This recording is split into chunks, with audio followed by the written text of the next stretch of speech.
Olá pessoal, sejam bem-vindos a mais um vídeo no meu canal. Meu nome é Inocêncio Cordeiro, como provavelmente vocês já sabem, a maior parte. E hoje eu trouxe alguém que eu já acompanho há um tempo, que chama-se Maximilian Arruda, com certeza vocês também conhecem, para falar sobre camadas de persistência em Java e o famoso GNOSQL. Para quem não conhece muito, como eu, vai poder aprender mais sobre o GNOSQL. Então, Maximilian, pode se apresentar. Opa, tudo bom? Cara, obrigado, Tudo. Inocêncio, pela oportunidade, pelo convite. Eu fico muito feliz de estar podendo trazer e compartilhar conhecimento com vocês aqui do, da comunidade. E assim, estamos aqui para poder compartilhar conhecimento e aprender juntos, né? Então, hoje nós vamos falar um pouco sobre persistências de dados no mundo Java, conversar um pouquinho sobre a diferença entre alguns modelos de bancos de dados, eu acho interessante. Vou estar apresentando o JNoSQL, que é um framework que ele vem com a premissa de ajudar os desenvolvedores a criarem aplicações Java que se integrem com bancos de dados NoSQL de uma maneira mais simplificada, para que você evite alguns problemas que normalmente nós enfrentamos quando desenvolvemos programas que se comunicam com bancos de dados NoSQL. Bom, eu não sei se falou meu nome, Maximilian Arruda, mas podem me chamar de Max, é mais fácil, é mais simples, né? Então não tem problema, pode me chamar de Max, tá ok? Então vou começar aqui compartilhando nossa palestra e vai ser bem legal. Tá ok? Vamos lá então? Vou mudar aqui, aí Bora. eu acho que não sei se é só compartilhar a tela. Fique à vontade. Ah, não me apresentei, mas é porque eu acho que é mais importante o conteúdo do que o palestrante em si. O palestrante, eu acho que é só mais uma referência para vocês, né? Então, eu sou, bom, meu nome é Maximilian Arruda, como vocês já sabem. Eu sou aqui do Brasil, sou do Brasil, estou em São Paulo, né? Sou de São Paulo, Brasil. Sou um dos líderes da comunidade Sou Java, uma das maiores jugs, ou grupo de usuários Java do mundo, aí ele é bem espalhado. Sou coordenador de trilhas de eventos, como, por exemplo, o TDC, que é um dos grandes eventos que tem no Brasil. Nós temos 4 eventos no ano. Atualmente, no evento que nós vai ter agora em setembro, nós vamos ter uma trilha de Java, que é só dedicada à arquitetura Java. Eu vou estar lá coordenando a trilha, na qual a gente vai estar selecionando palestras de outros desenvolvedores lá, que submeteram a palestra para conversar. Também palestrei em alguns eventos internacionais, como a EclipseCon, a JCon, a GeekCon. Recentemente eu voltei da Polônia lá, falando sobre essa tecnologia que eu vou trazer para vocês, então vocês vão estar vendo informação que eu apresentei lá, então vai ser bem legal. Sou committer do mundo open source, então eu sou muito adepto ao mundo open source. Eu acredito que o open source mudou a minha vida, a forma que eu trabalho, os rumos da minha carreira, me trouxe mais conhecimento, me deu a oportunidade de trabalhar com pessoas de nome do mundo Java, como, por exemplo, o Otávio Santana, que é um dos maiores committers da JVM. Ele atualmente é um dos que mais falam de persistência poliglota.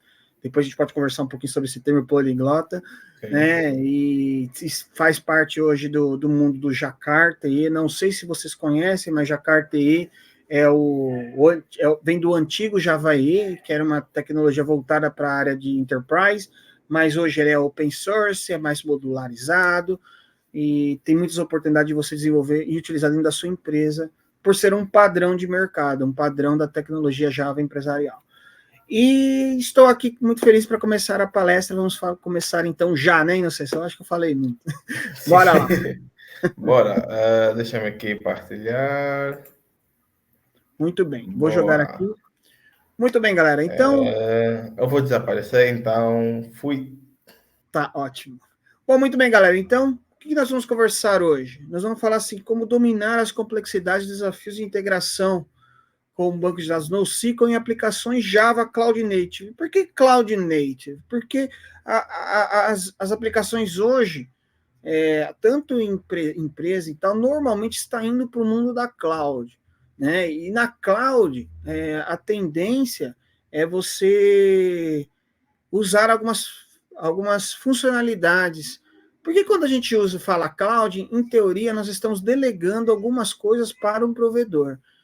Antes, a gente tinha os data sources, os data centers das empresas que tinham a necessidade de te manter funcionando, de ter funcionários operando, de ter tudo ali controlado para garantir que tudo esteja funcionando da melhor maneira possível.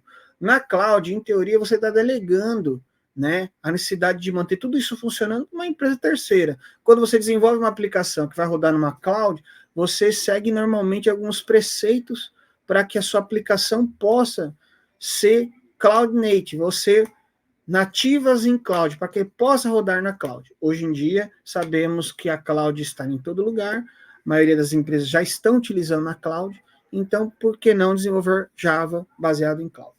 Beleza? Então vamos lá. Vamos seguir aqui.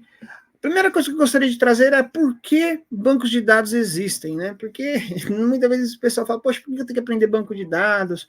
Por que eu tenho que armazenar isso e tal? Né? Eu acho isso interessante a gente trazer isso em pauta, porque normalmente o pessoal começa a desenvolver ou trabalhar com alguma coisa e não entende nem por que está fazendo aquilo. Então, eu acho que a gente deveria sempre se perguntar por quê, porque o como e quando fazer, você vai conseguir se encaixar no seu contexto. Então, por que temos que entender banco de dados? E por que banco de dados são tão importante hoje em dia, né? Bom, se a gente for olhar, cara, em banco de dados, eles foram cruciais para a evolução humana. Aí você fala, poxa, Max, como isso é evolução humana? Bom, você lembra muito bem que nas cavernas, né, os nossos primórdios, né, os nossos ancestrais registravam as coisas nas paredes com um certo intuito, que o intuito era o quê? Passar o conhecimento adiante. Porque uma vez que o conhecimento está adiante, você não vai fazer mais o mesmo erro, certo? Mesma coisa, se você sabe que andar na floresta sem uma forma de se defender, a convite está certa para algum predador pegar você lá no meio da floresta. Então, o conhecimento foi passado de geração em geração e sempre teve uma maneira inicial de fazer isso. Lá, provavelmente, foi nas rochas e assim por diante, para passar para frente. Depois, é claro, começou-se a registrar isso em outro tipo de tecnologia, talvez passando, primeiramente, conversando, um pai fala para o filho, que o filho fala para o pai, assim por diante, mas essa informação estava armazenada em algum lugar, né? Estava armazenada na mente da pessoa que estava passando e assim por diante. Depois foram para os papéis, depois foram para livros e depois foi para o que a gente conhece hoje como o mundo moderno de execução. Então, primeiramente, o desejo, né, de ter o banco de dados é o desejo de preservar o conhecimento através do tempo, né? Então, isso não é diferente de hoje, né? Os dados hoje são cruciais, mais do que nunca são cruciais para o lucro, né?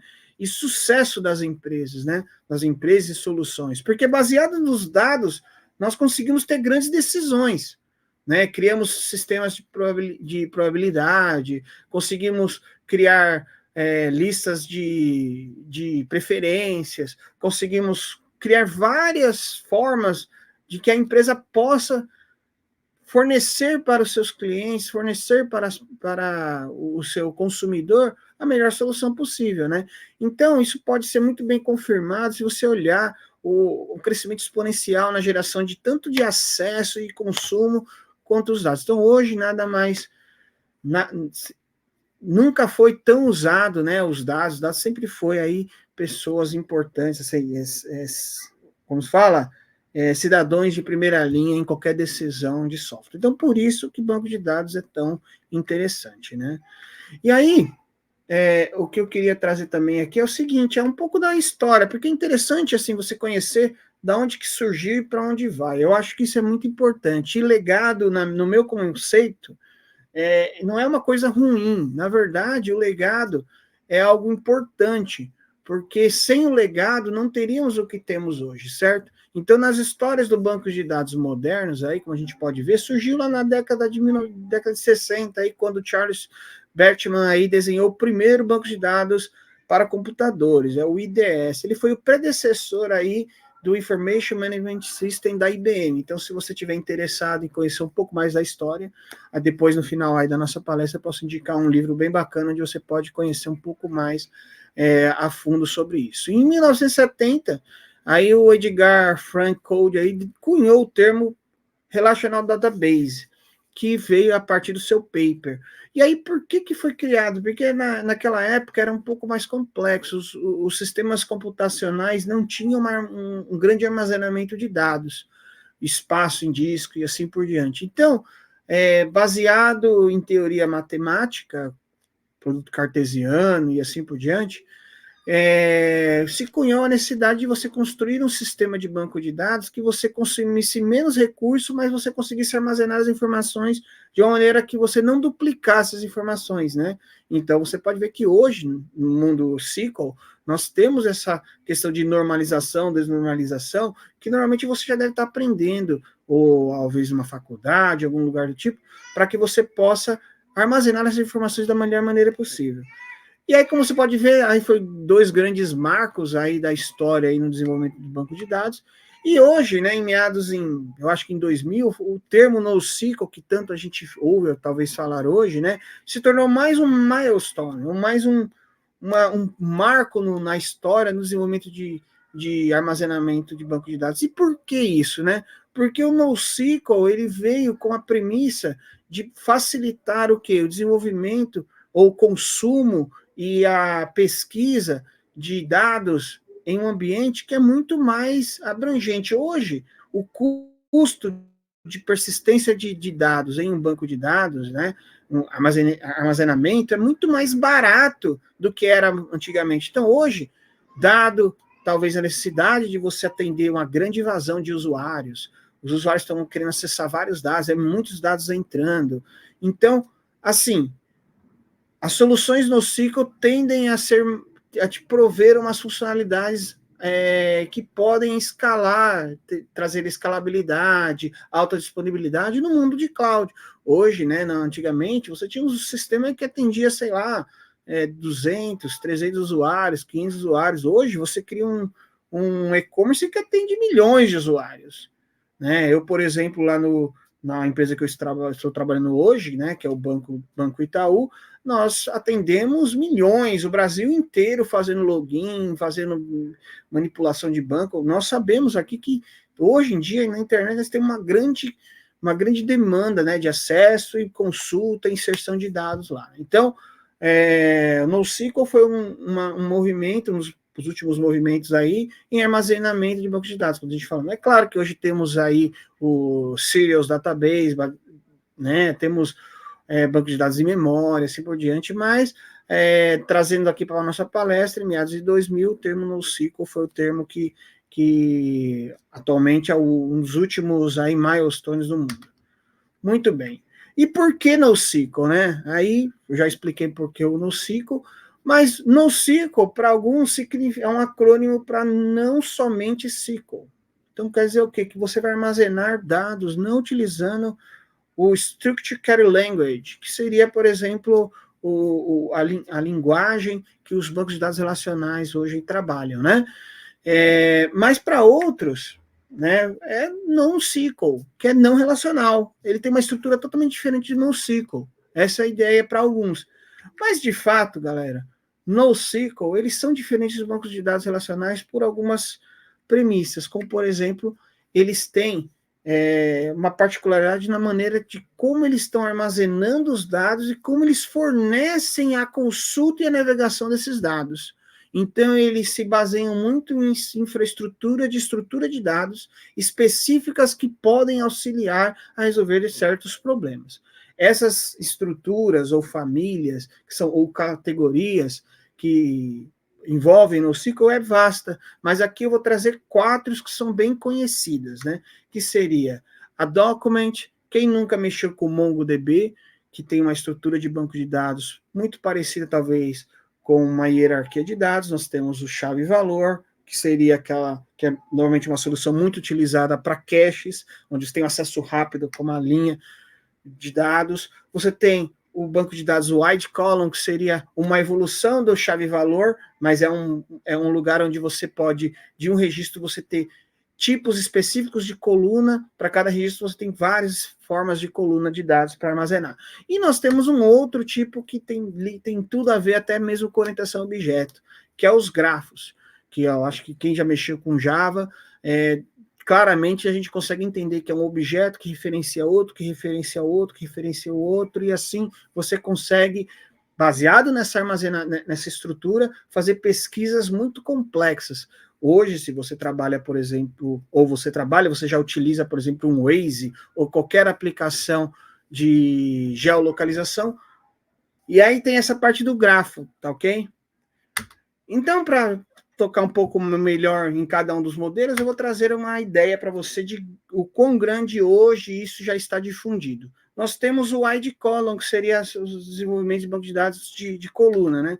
E aí nós temos vários vendors. Os vendors seriam as empresas que fornecem esse suporte. Nós temos o Cassandra, nós temos o Esquila, nós temos o CosmoDB, nós temos o Apache HBase, entre outros bancos de dados. Então, como você pode ver, uma vez que você está desenvolvendo uma aplicação que utiliza esse tipo de tecnologia, você já vai poder usar uma gama de fornecedores aí, né?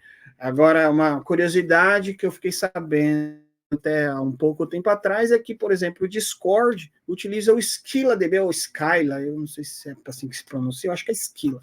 O SquilaDB como banco de dados. Então, para você ver o quanto isso é escalável, né? Muito bem. Nós temos também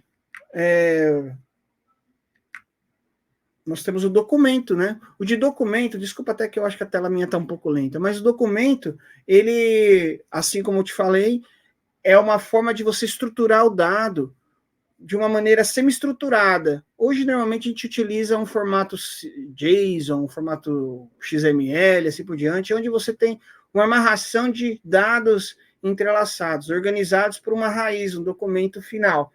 Para quem é desenvolvedor e tem experiência, já ouviu falar de Domain Driven Development, ou DDD, que veio do conhecimento aí do Eric Evans, né, que trouxe a partir do livro dele, claramente a gente consegue enxergar o padrão aggregation, né, um aggregator. Então, nós temos um agregador que ele controla todos os estados das suas entidades filhas dentro dele. Então, a ideia aí é bem legal. E nós temos vários vendedores. Eu acho que o vendedor mais famoso aí, que todo mundo já deve ter ouvido falar, é o MongoDB, mas nós temos outros também. Temos o Couchbase, nós temos o Elastic, nós temos a Oracle. Então, nós temos outros vários provedores de tecnologia, né? Muito bem. E aí, pensando agora, nós temos o chave-valor, conforme eu falei, chave-valor é uma outra família aí de persistência de dados. E ele parece muito com um mapa, né? Com um map, um hash map aí do Java, onde você tem um valor, uma chave que aponta para um valor. Então, a ideia dele é você consultar rapidamente o dado a partir de uma chave, né? E nós temos vários vendors que implementam essa forma de persistência em busca de dados. Entre eles, o mais famoso, acredito, seja o Redis, onde ele é muito usado para cache e assim por diante, mas nós temos outros, como o DynamoDB, nós temos, que é da AWS, nós temos o Memcache, nós temos o Hazelcast, entre outros. E aqui um disclaimer também. Eu estou falando alguns provedores aqui, mas a grande maioria de provedores de banco de dados NoSQL, eles fornecem mais de uma forma de armazenamento de dados. Então, por exemplo, desculpe, o DynamoDB. O DynamoDB, ele fornece uma maneira de você armazenar dados como chave-valor, mas também te oferece uma forma de armazenar dados como documento. A maioria dos provedores fornecem essa variedade para você, porque é um campo inexplorado, eles podem ofertar mais para o cliente, então eles normalmente fornecem essa funcionalidade, né? Mas aqui é só para poder simplificar que chave-valor também pode ser usado com o DynamoDB, tá ok? E temos o último aí, que é os grafos, agora eu espero que isso, que são os grafos. Os grafos, conforme eu falei, são orientados mais para ambientes ou desenvolvimentos que... Eu acho que apertei a mais aqui, capaz de voltar a tela. Bom, isso aí. são gráficos, são voltados para desenvolvimento de softwares que usam, por exemplo, uma pesquisa profunda. Às vezes você tem ou pesquisas com geolocalização, porque fica muito mais fácil você utilizar alguns algoritmos de profundidade, pesquisa, e assim auxiliar a busca desses dados. Então, você insere os dados nesse formato, mas também você busca. Quem nunca, numa faculdade, já viu o teorema de grafos, né? Você tem as vértices e arestas, e aí você coloca o peso nas arestas, então você consegue, numa pesquisa transversal, onde você vai fazer a busca entre esse contexto, você consegue encontrar o menor caminho e assim por diante.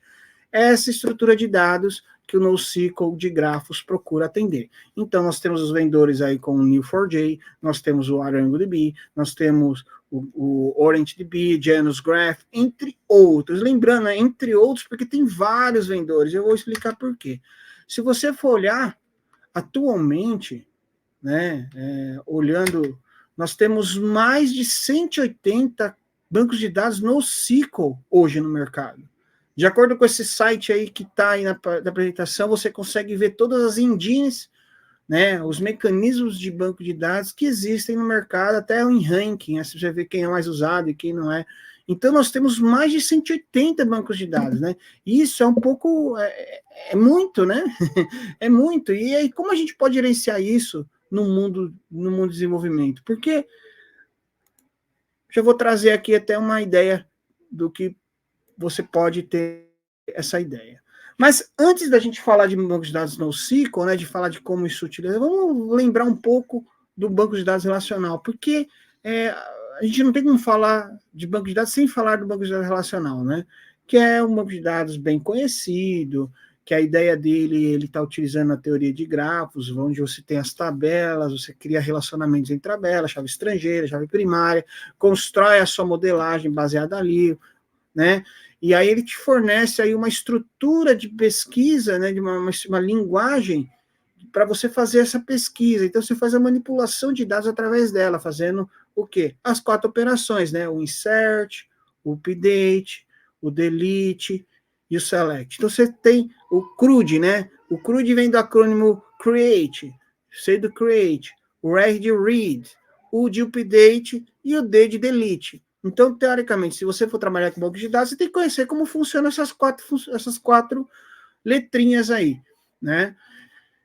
E no mundo Java, quando você fala de bancos de dados relacionais, uma especificação, uma técnica, uma lista de específica de tecnologia que você pode estar usando é o JPA. Quem nunca utilizou o JPA com a Hibernate? A ideia é isso mesmo. Nós, quando falamos de especificação, que seria como você trabalhar com determinada tecnologia, o Jakarta Persistence é o que a gente atualmente olha quando falamos de persistência relacional no mundo Java, né? É uma linguagem, uma API padronizada, na qual você pode utilizar os bancos de dados, né, com a sua aplicação Java. Então, hoje, se você for ver, nós temos vários vendedores também, assim como no SQL. Nós temos o Oracle, nós temos Postgres, nós temos o SQL Server, nós temos o MySQL, nós temos o DB2 da própria IBM, e assim como eu te falei, muitos vendedores. E a graça de tudo isso é que a forma que esses bancos de dados, como a aplicação, como o Java se evoluiu, foi criamos um JDBC, primeiramente, para poder utilizar a linguagem, né, do SQL para poder fazer manipulação. Uma vez que a gente tem uma interface como essa, uma API como essa, começou a se construir um movimento que é os ORMs, né, você fazer mapeamento de objetos com bancos de dados. Porque se você for parar a pensar, o banco de dados relacional, ele se distancia um pouco dos conceitos do banco de uma programação orientada a objeto. Eles falam que isso se chama impedance mismatch. O que significa isso, Max? É o seguinte, o banco de dados, ele tem uma certa filosofia de trabalho, você tem eles falam que como é que fala? A ergonomia, ele tem uma forma de você se comunicar com ele, fazendo os comandos insert, char, delete. A orientação objeto, ele tem outros conceitos que não existem no mundo relacional, como, por exemplo, herança, como, por exemplo, encapsulamento, como, por exemplo, essas outras abordagens que o mundo de orientação objeto detém, mas ele fica distante do mundo relacional. Então, quando você faz um mapeamento de 1 para 1, sempre vai perder alguma característica, e isso pode influenciar ou não na performance das coisas rodando. Às vezes você vai sacrificar a performance para você ter um mapeamento mais próximo do seu mundo Java, ou você vai sacrificar melhorias ou boas práticas do mundo objeto de orientação a objeto em favor da persistência do banco para ficar mais próximos do dialeto que o banco de dados persiste. Mas voltando aqui para a nossa discussão, né? Olhando hoje o sucesso que o banco de dados relacional, junto com a tecnologia Java, a plataforma Java tem, utilizando o JDBC mais o JPA, você facilmente consegue, numa aplicação empresarial, usando Spring, Quarkus, Heron, qualquer aplicação a Java, aí utilizando Jakarta Persistence, você facilmente consegue estar persistindo nesses bancos de dados diferentes. Aí ele pergunta, será que não seria interessante, talvez, você usar essa mesma abordagem de ter uma especificação na qual você facilitaria você, como desenvolvedor, a estar se conectando com o banco de dados NoSQL, independente do vendedor, porque às vezes você está num servidor na AWS, usando lá um banco de dados, lá, por exemplo, o DynamoDB, aí você vê que está ficando caro, aí você encontra um outro provedor que tem uma informação mais barata, talvez será que não é mais fácil você mudar? E quando você muda, a dor de cabeça de você reescrever aquela camada de persistência é muito complexo. Então, não seria interessante a gente ter uma API muito similar ao Jakarta Persistence, ao NoSQL? Isso seria uma pergunta bem interessante. Tá ok. Então vamos lá, galera. Bom, agora para falar um pouquinho mais de banco de dados relacional, o que difere muito dos bancos de dados NoSQL é alguns atributos que eu acho que é importante nós, como desenvolvedores, entender quando falamos de bancos de dados. O banco de dados relacionais, ele promove algumas propriedades. Essas propriedades são muito importantes para a gente entender como funciona o mecanismo de persistência, que é o ACID. O ACIDs são propriedades que bancos de dados relacionais procuram atender e trazer para nós quando nós trabalhamos com isso. Então, o ACID vem de atomicidade. Isso quer dizer o quê? Que toda operação que nós fazemos no banco de dados, seja para armazenar um dado, atualizar um dado, para consultar uma gama de dados, eles devem ser uma transação, uma unidade atômica. Ele vai acontecer de uma maneira fechada. Então, toda vez que você for alterar alguma coisa, ela vai estar fechada. Alterei N coisas numa mesma transação, ela vai estar fechada dentro de uma transação atômica. Tá ok?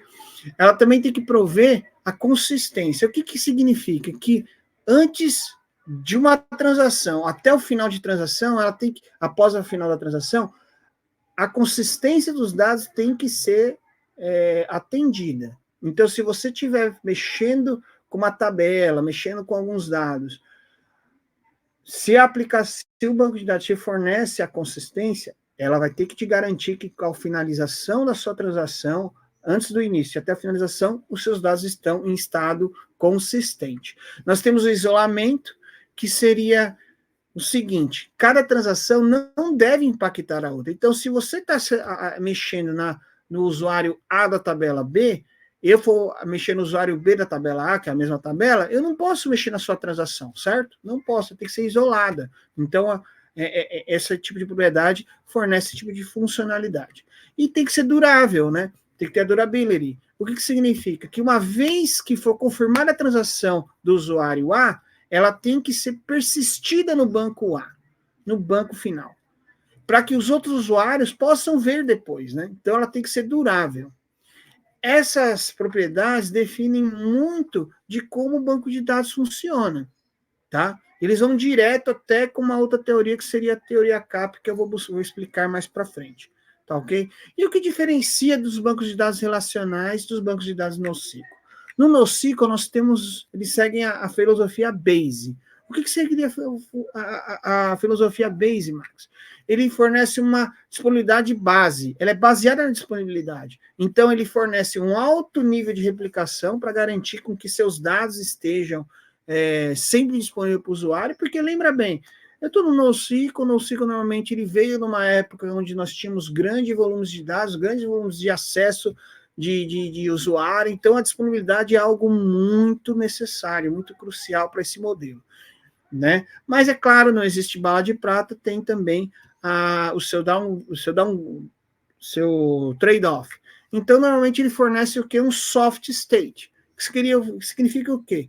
Que o estado vai ser persistido, mas ele vai ser persistido dado a estrutura e o banco de dados que está sendo gerado. Então, ele não há exigências, na verdade, que a gravação vai ocorrer em todos nós ao mesmo tempo. Ele vai ocorrer, mas não da maneira que a gente normalmente vê, assim, transação, que é abriu a transação, finalizou a transação, está todo mundo salvo, todo mundo vai ver os dados atualizados. Não.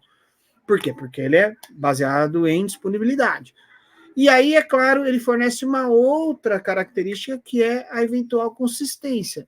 O que significa? Significa que, assim como o soft state, o dado foi salvo no nó e precisa ser replicado em todo mundo, eventualmente, não necessariamente ao mesmo tempo, os dados vão ser persistidos em todos os nós. Uma vez que está persistido em todos os nós, todo mundo vai ver o dado atualizado. Por isso que o Bayes significa isso. Mas, Max, por que o Bayes, né? Qual que é a diferença? Por que tem que ter essa diferença? Porque se você for parar para pensar, bancos de dados e as nossas aplicações, eles são de sistemas distribuídos. Mas como assim distribuídos? Eles se comunicam com serviços externos.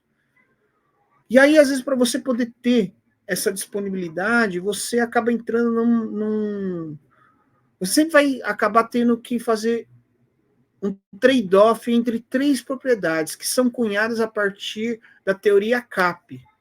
A teoria CAP, ela foi desenvolvida para ajudar a compreender melhor como lidar com sistemas distribuídos. Então, CAP vem C de consistência, A de disponibilidade, que vem de availability, e P vem de partitioning, quer dizer o quê, né? De você particionar. Então, a tendência é assim, se você tem um sistema distribuído, ou você vai ter consistência, você tem as características, tem a consistência, tem a disponibilidade e tem o particionamento. O particionamento está relacionado aos dados distribuídos na rede, né? Disponibilidade, né? Que é você poder acessar esse serviço no momento que precisa, e consistência, que o dado que está lá está consistente. Então, de acordo com a teoria CAP, muito dificilmente você vai conseguir ter os três mundos reunidos num só. Então, você sempre vai ter que sacrificar um pouco uma dessas propriedades para você poder ter um sistema altamente escalável, altamente distribuído, tolerante a falha, assim por diante, porque é um sistema distribuído. Conforme eu falei, não existe bala de prata em tecnologia. Você sempre tem que avaliar o seu contexto, avaliar os seus trade-offs e escolher a melhor ferramenta para o problema que você está encabido de resolver.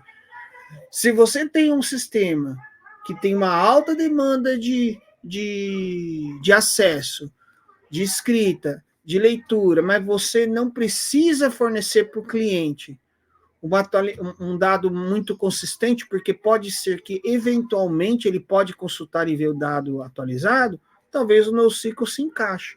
Ah, mas eu preciso de uma consistência para que eu garanta que ninguém vai visualizar um dado desatualizado. Talvez uma solução NoSQL não seja ideal. Talvez uma solução SQL ou relacional seja mais ideal, por prover essa funcionalidade para você. Normalmente, os bancos de dados relacionais tendem a ser mais dificultosos em escalar horizontalmente, né? Que hoje em dia, na cloud, normalmente você se escala horizontalmente. Você escala verticalmente, que é aumentando a memória, processamento, e assim por diante do servidor. O inverso é o NoSQL. O NoSQL ele tende a ser mais fácil você escalar horizontalmente. Então, teoricamente, você consegue ter mais dados, mais nós, de uma maneira muito mais natural com o NoSQL. Em contrapartida, você vai ter que lidar com esses trade-offs. Poxa, então, eu vou ter uma eventual consistência. Será que a solução nossa precisa ter eventual consistência? Então, eu acho que isso é interessante para todo mundo que está desenvolvendo com banco de dados entender. E aqui, na nossa solução, a gente tem que pensar da seguinte maneira. Qual que é o problema que a gente está tentando resolver com essa palestra? Tentando mostrar para você que, apesar dessas diferenças, nós, como desenvolvedores, temos que ser capazes de se conectar com essas tecnologias, porque elas estão aí. E a gente vai ter que se conectar, certo? Então, quando a gente para pensar em se conectar, em utilizar essa tecnologia, a gente tem que ter uma maneira de fazer isso, certo? No SQL lá, nós tínhamos o JDBC, que era um padrão inicial de conexão com o banco de dados, e aí esses bancos de dados, eles evoluíram aí para, em vez de você usar a semântica de banco de dados, que é criar os SQLs, insert, delete, tal, que é o que o Drive DBC te fornece, a gente começou a utilizar mapeamento objeto relacional, usando aí N frameworks, hoje mais comumente usado é o JPA. Por quê? Porque nós utilizamos o nosso Java, nós utilizamos objetos. Então, é muito mais fácil se nossos objetos fossem persistidos. Então, é muito mais fácil você fazer um relacionamento. E quando pensamos em técnicas e especificação para poder usar nossos códigos, primeiramente, pensamos em Jakarta. Jakarta é uma especificação, é um grupo de especificação que traz formas padronizadas de usar uma determinada tecnologia. No Jakarta, nós temos várias especificações, desde servlet, para se comunicar com web, desde WebSocket, para você poder desenvolver um sistema baseado em WebSocket, banco de dados SQL, como Jakarta Persistence, como RESTful, usando o Jakarta RESTful Web Services, e assim por diante. No Jakarta, que vem do antigo Jakarta E, ele foi doado para a Eclipse Foundation, em 2010, pela Oracle. Então, a Eclipse Foundation mantém o Jakarta E. Então, todas as especificações, que conforme eu falei, persistência, web, todos são mantidos pela Eclipse Foundation. E quando nós falamos de persistência de dados, é claro que, primeiramente, vem o Jakarta Persistence, ou JPA, que é o que a gente já conhece há um tempo. Pensando nessa abordagem de, cara, eu tenho que desenvolver uma aplicação Java para se comunicar com tecnologia de banco de dados. Cara, temos que padronizar. Foi criado duas especificações. O Jakarta NoSQL para lidar com as peculiaridades do mundo NoSQL. Mas o Jakarta Data, que é uma especificação que visa trazer para o desenvolvedor uma facilidade de buscar e inserir dados dentro da sua aplicação. Se a gente parar a pensar, especificação é o quê? É um grupo de regras, é um grupo de formas de como você vai se conectar com uma determinada solução. Só que uma especificação por si só não funciona. Ela precisa de uma implementação de referência. Assim como o Jakarta Persistence, nós temos a implementação de referência, que é o Hibernate. O Hibernate implementa Jakarta Persistence. Nós temos outros vendors, como, por exemplo, o Eclipse Link, que é um outro vendor de Jakarta Persistence. O que isso significa? Significa que nós, como desenvolvedores, uma vez que nós implementarmos nossa regra de negócio usando uma especificação, nós podemos mudar de vendedor à medida que nós precisarmos. E, do ponto de vista de arquitetura, de software, design de código, cara, a gente vai ter um código que vai resistir muito mais tempo, né? Atualizações. Ele vai ter um código que você vai usar, daqui 10 anos vai estar funcionando. Eu tenho recentemente falado com Adam Bean, por exemplo, que é um palestrante de renome, que ele fala que ele gosta de borrow technology, ou tecnologia chata, que seria a Jakarta. Por quê?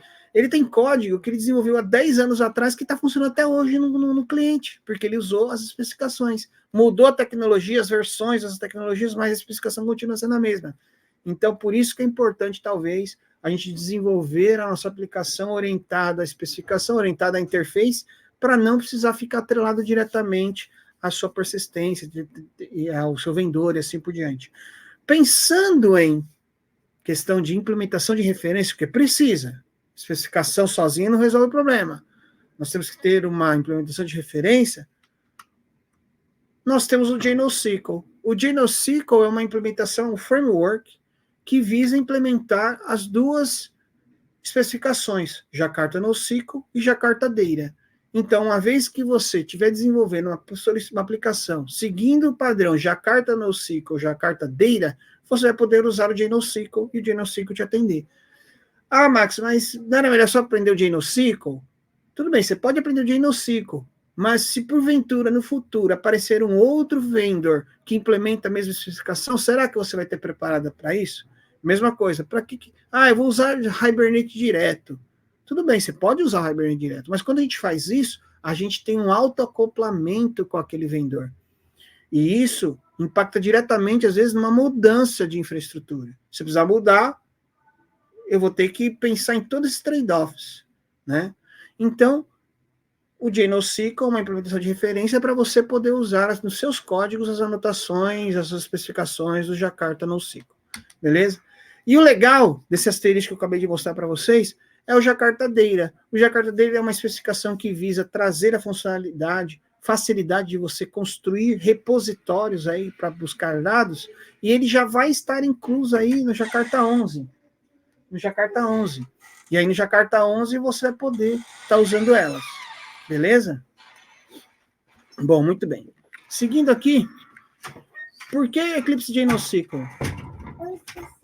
Eclipse JNoSQL, você pode estar usando as anotações do Jakarta. Nas anotações do Jakarta, ele fornece algumas estruturas para você. Ele te fornece uma estrutura de anotação padrão, ele te fornece aí uma forma de você criar múltiplas APIs para os vendedores específicos, você consegue adicionar extensões, e com uma diferença, porque o Jakarta NoSQL, ele atende 3 famílias de bancos de dados NoSQL, que seria o columnar, ou wide column, conforme eu falei na palestra aqui, o document, que seria do MongoDB e assim por diante, ou chave-valor, Redis e assim por diante. Porém, a especificação Jakarta não cobre o gráficos, mas uma implementação, ela tem a sua liberdade, vamos dizer assim, poética, de poder implementar uma funcionalidade a mais para os seus clientes. O JNoSQL fornece a forma de você implementar aplicações usando grafos, e os grafos utilizando por baixo do pano o framework da Apache, que é a Apache TickPop. Então, se você conhece, por favor, essas frameworks, você pode usar. Beleza? Muito bem. E o Jakarta Data, Max? Assim, como eu falei, a ideia dele é muito, muito bacana. Se você já mexeu com Spring Boot, Spring Data, que você tem que criar uma interface para poder você buscar os dados, é quase a mesma coisa. A ideia é muito parecida. A ideia é o quê? É você criar um repository. Hoje nós estamos fornecendo uma funcionalidade de repository com essa especificação. É você criar uma camada que fica próximo do negócio ao invés das semânticas do banco de dados. Quem nunca criou um padrão DAO lá, o Data Access Object, que você vai lá e cria um objeto que tem um insert, um update, um delete, porque lembra, o objeto relacional ele tem essa diferença de modelos com o mundo relacional. Então a ideia é você ter o quê? Você ter uma interface onde você declara a forma que você quer buscar os dados, e essa interface vai ser a camada com a fonte de dados, podendo ser um JPA, um JNoSQL, um REST client, que seria, por exemplo, um endpoint web, entre outros. Essa é a necessidade do Jakarta Data. Hoje, o Jakarta Data ele já tem implementação aí para poder usar JPA por baixo dos panos. Então, você usando o Jakarta Data, você consegue ter a mesma funcionalidade que você tem com o Spring Data, por exemplo, mas no mundo Jakarta. Bom, e a motivação do JNoSQL, né? Lembra que eu falei que nós tínhamos vários vendedores? Então, olha só isso. Nós temos 4 vendedores aí totalmente diferentes, de API diferente, porém eles fazem a mesmíssima funcionalidade. Constroem um documento e adicionam um atributo, um valor, dado um nome desse atributo no banco de dados. A mesma funcionalidade. Se nós, como desenvolvedores Java, olharmos isso, a primeiro momento, nós vamos ter que ter o cuidado de construir talvez uma camada de isolamento, uma camada anticorrupção, para que você possa ficar livre do vendedor. Porque quando você se atrela ao vendedor, você vai ser obrigado a sempre reescrever aquela parte se caso você tiver que mudar de vendedor. Isso é um problema. Então, pensando nisso, olha só, tudo faz a mesma coisa. Pensando nisso, com o GenoSQL, você faz isso com a mesma linha, com uma linha só, igual para todos eles. Ó. Você cria ela uma entidade de comunicação, passando a coleção que você quer e passa o atributo e o valor. O GenoSQL, como framework, vai esquentar a cabeça para você. Ele vai saber como se conectar com o banco de dados, dada a extensão que está implementado, como persistir esse dado lá dentro. Então, você, como desenvolvedor, não vai precisar esquentar a cabeça com isso. Eu vou ter que aprender a API do Mongo, vou ter que aprender a API do Arango, vou ter que aprender do OrangeDB, do Codebase. Não. Você vai implementar seguindo o padrão de Jakarta NoSQL. O JNoSQL, por baixo dos panos, vai fazer tudo funcionar. Assim como o Hibernate faz. O Hibernate faz a mesma coisa. Você cria suas classes, você anota suas entidades, você anota os atributos, o framework consegue escanear a sua classe e saber como persiste. O Hibernate, utilizando o Dialect, ele sabe qual tipo de banco de dados que ele está se conectando, e aí ele vai saber como criar os comandos SQL para salvamento. Então, ele já faz isso para você. Beleza? Bom, então, mas Max, você me mostrou uma parte mais dinâmica, mas e a anotação? É isso mesmo, como você pode estar vendo aí. Se você já mexeu com o Jakarta NoSQL, ou Jakarta Data, Jakarta Persistence, você viu que você tem que arrobar com @entity, adicionar uma entidade, um ID, um column, para você instruir o framework a entender. Olha, eu estou salvando, essa classe que eu estou salvando, ela é uma entidade, o atributo dela lá é um SBN, ele tem um título, ele tem um autor, tudo que eu tenho que definir, quais são os atributos que eu preciso ser salvo. E ele vai fazer isso para você. Bom, mas agora eu falei muito, né? O legal é a gente verificar e mexer com um pouco dos códigos, né? Então, vamos agora aqui mostrar um pouco de como você pode estar configurando o NoSQL na sua aplicação, JNoSQL na sua aplicação Java, e brincar um pouco com ela, criar uns métodos, umas entidades, e a gente resolver isso. Tá bom? Inocência, você está por aí, Inocência?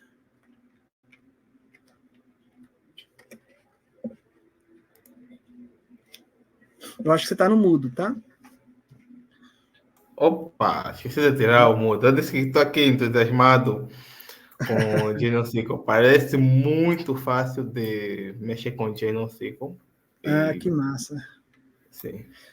Mas vamos lá, eu vou agora aqui, eu acabei de criar aqui, deixa eu dar um Ctrl mais aqui. Então, vou voltar aqui, aí depois se quiser editar, você fala, tá bom? Muito bem, galera, ó, nós temos aqui, ó, saindo aqui da da nossa palestra, no diretório, nós temos um repositório, que é um projeto open source. Nós temos um repositório lá, o JNoSQL, vou até dar um mais aqui. Aqui nós podemos ver que tem uns repositórios bem interessantes. Dois deles aqui que são bem interessantes é o Demos SE, que são exemplos você utilizando Eclipse JNoSQL e tal, numa aplicação Java padrão, Standard Edition, e nós temos o Demos EE, que é, na verdade, utilizando algum stack, né? Por exemplo, um servidor de aplicação, como o Weirdfly, Tomcat, alguma coisa do tipo. Tomcat não é servidor de aplicação, Tomcat é um servlet web application, né? Mas usar um microprofile, alguma coisa do tipo. A gente depois pode conversar um pouco mais sobre essa questão do Jakarta e do microprofile. Mas aqui você agora aí consegue já acessar e ver alguns exemplos, né? Então, o que eu fiz aqui? Eu clonei esse repositório aqui. Nós temos vários exemplos aqui, então tem vários exemplozinhos aqui interessantes. Tem exemplos usando Cassandra, exemplos usando Codebase, Elasticsearch, usando o MongoDB, e assim por diante, Redis. E aí você consegue olhar e ver como as coisas funcionam. Então, o que eu acabei de fazer? Eu fiz o checkout aqui, nós temos aqui o projeto rodando. O que eu vou fazer? Eu vou abrir meu IDE aqui, tá ok? Para a gente poder brincar e ver algumas coisas interessantes no código, e aí eu explicar como a coisa foi montada lá, tá ok? Como é a primeira vez que estou abrindo esse projeto, estou abrindo um IntelliJ. Muito bem. Ele está abrindo aqui. Show de bola. Deixa eu abrir aqui em modo... Acho que eu consigo dar um Ctrl mais aqui de zoom, né? Eu acho que eu consigo abrir, mas dar mais um aqui que vai ajudar vocês tudo a assistir aqui. Deixa eu ver aqui. Eu acho que é zoom. Dá para abrir aqui na exibição. Presentation. Isso. Muito bem. Deixa eu ocultar aqui. Muito bem.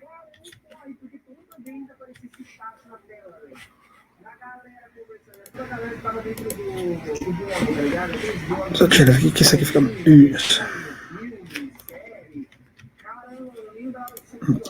Muito bem.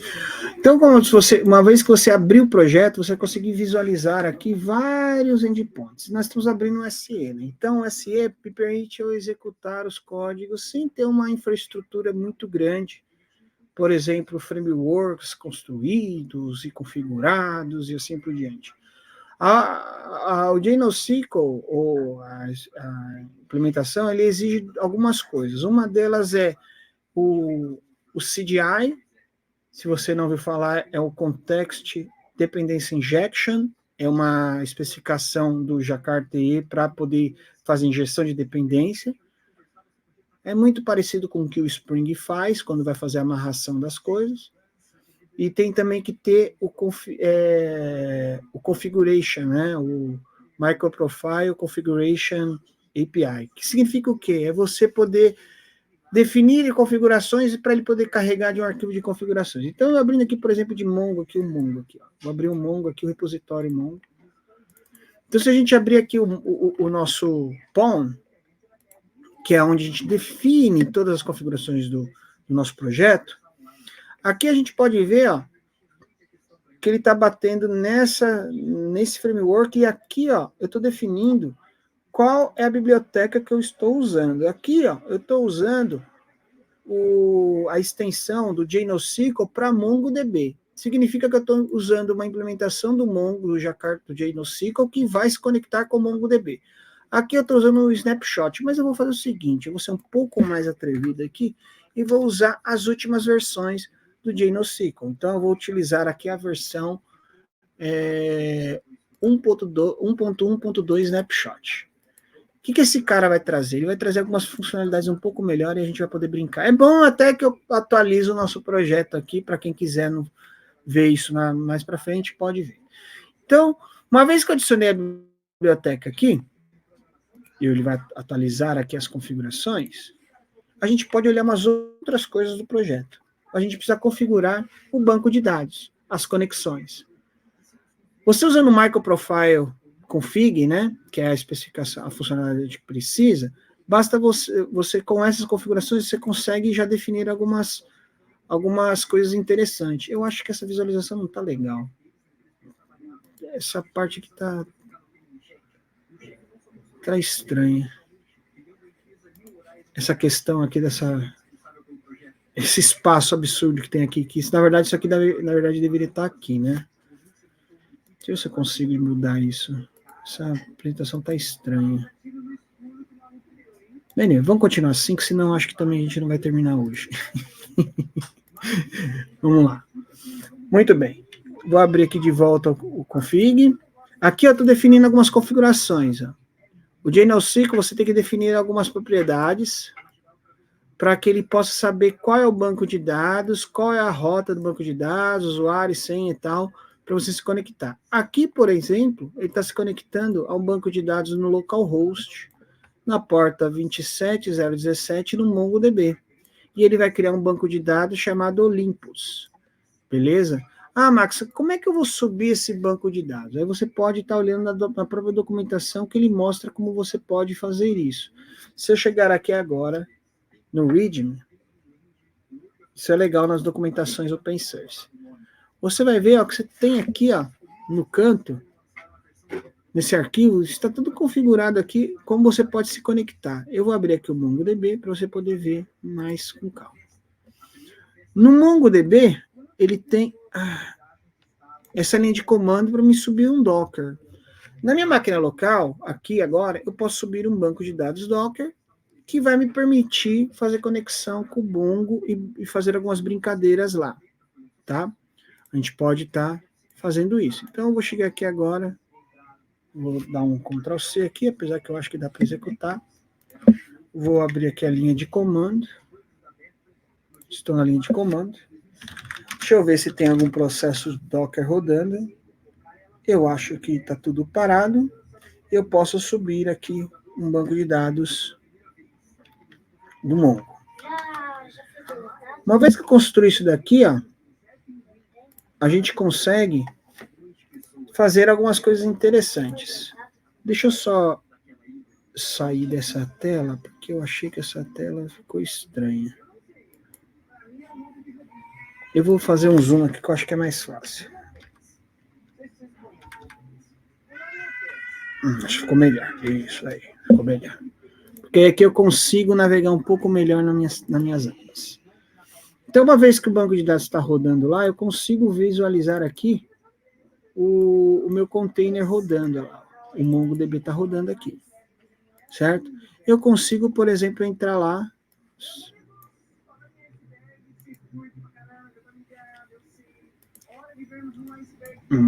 Legal. Deixa eu ver se eu consigo fazer de uma maneira melhor, para todo mundo poder enxergar melhor. Na verdade, a gente pode fazer se conectar via linha de comando. Então, vou abrir uma outra editora aqui. Muito bem. Eu tenho meu Docker aqui.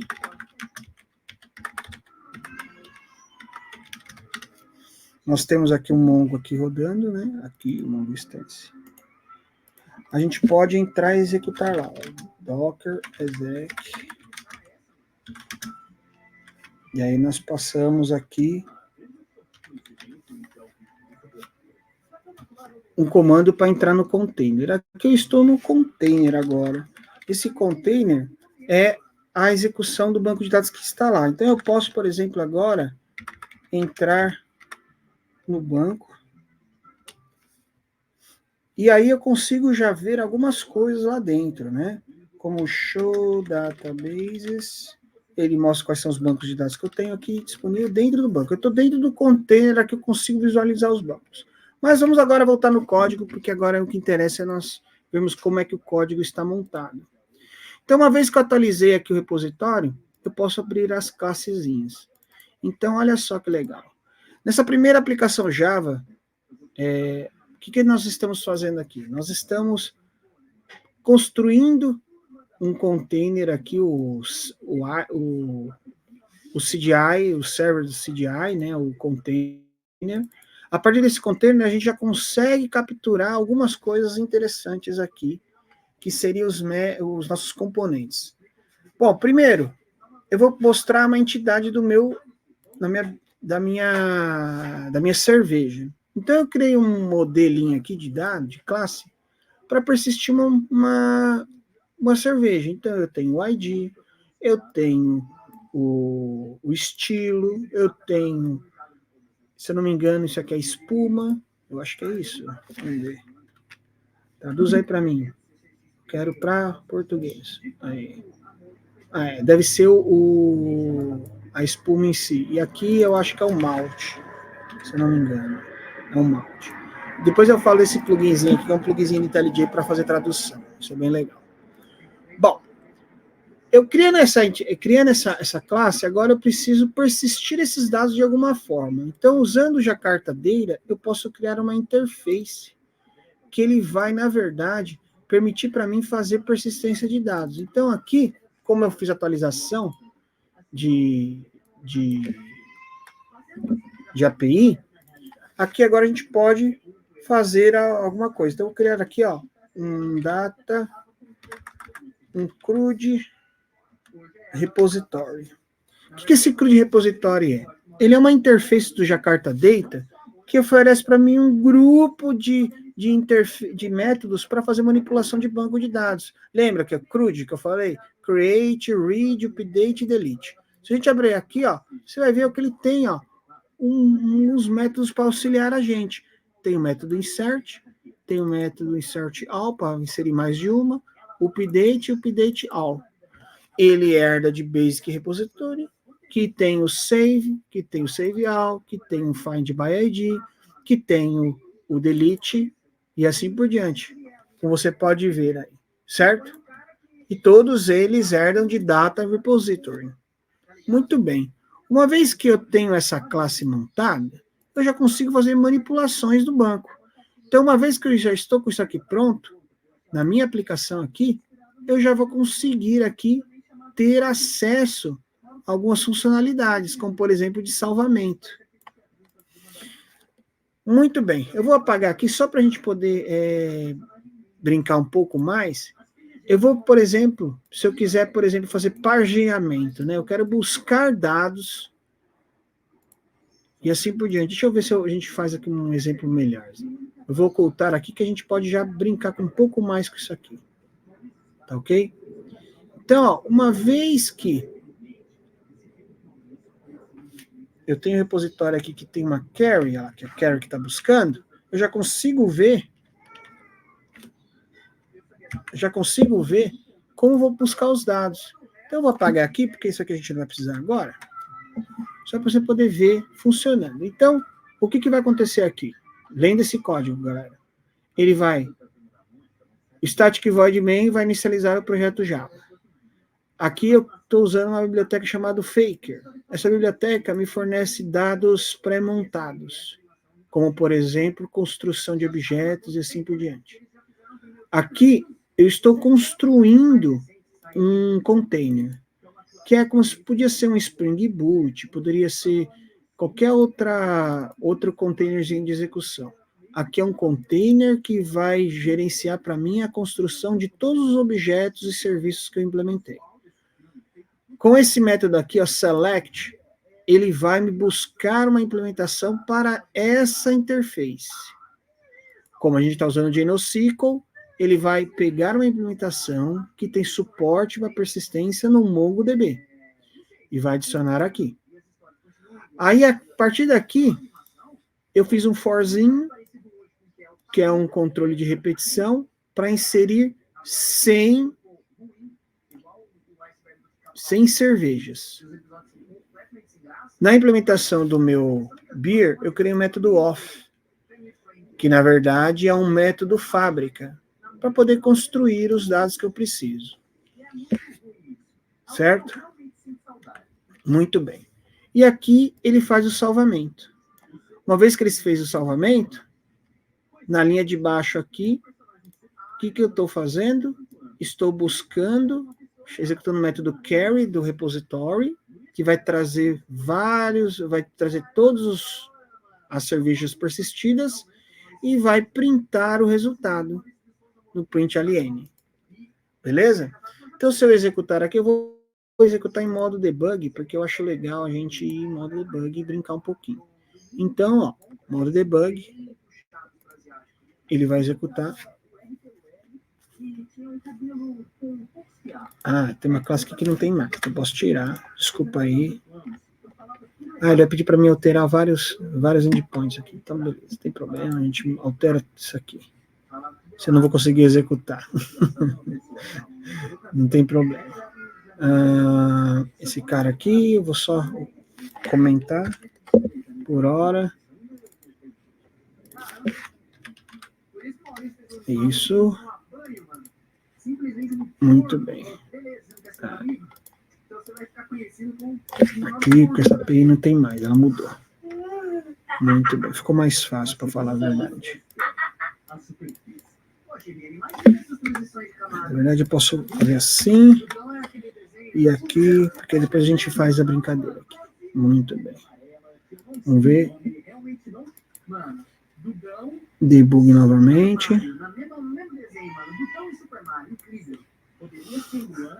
Muito bem. Então aqui, ó, ele vai criar o objeto, ele vai ir para a próxima linha.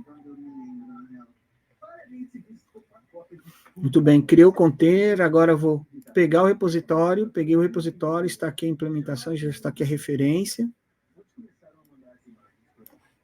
Agora ele vai fazer um F8 aqui para nós, ele vai inserir vários beers, ó. Como podemos ver, eu já tenho um beer aqui, construído. Ó. Ele vai construir várias vezes aqui, até vir aqui.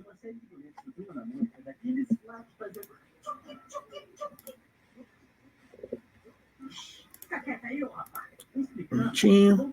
Muito bem. Quando ele chegar aqui, ele já preencheu todos. Quando eu der o play aqui. Ai, caramba, peraí.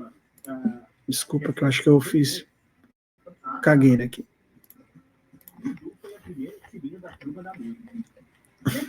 Em 1959, foi publicado na Folha de São Paulo uma das primeiras historinhas de Maurício de Souza, junto com o Bidu e Tangílio. E vocês sabem o quanto importante o Bidu é, ser o mascote de Maurício. E lá no começo, não conhecíamos Turma da Mônica por Turma da Mônica. Muito bem. Uma revistinha chamada Bidu. Turma da Mônica Jovem, edição 50. Turma da Mônica Jovem. Ah, claro, Max, mudou a API, mudou a parada. Isso aí. Só isso aqui já basta. Tá bom. Mostrando a cerimônia do casamento, a vida depois do casamento, e eles continuavam até depois de velhinhos. Muito bem. Como eu executei 3 vezes, vai ter umas 30 registros aqui. Como podemos ver, aqui tem um monte de registro que foi salvo, então a gente pode, por exemplo, vir no banco agora aqui, ó, show databases. Nós temos Olympus agora, use Olympus. Show collections. Então a gente já pode dar um bir aqui. Dar um count aqui, eu acho que já dá para dar um count. Já mostra que tem 300, porque eu rolei 3 vezes. Vou buscar um. E ele mostra aqui que o dado foi persistido, tá vendo? Muito bem, aí, uma vez que a gente está persistido, a gente já consegue brincar um pouco mais. Tá, mas agora aqui eu estou buscando tudo, mas eu quero buscar paginado.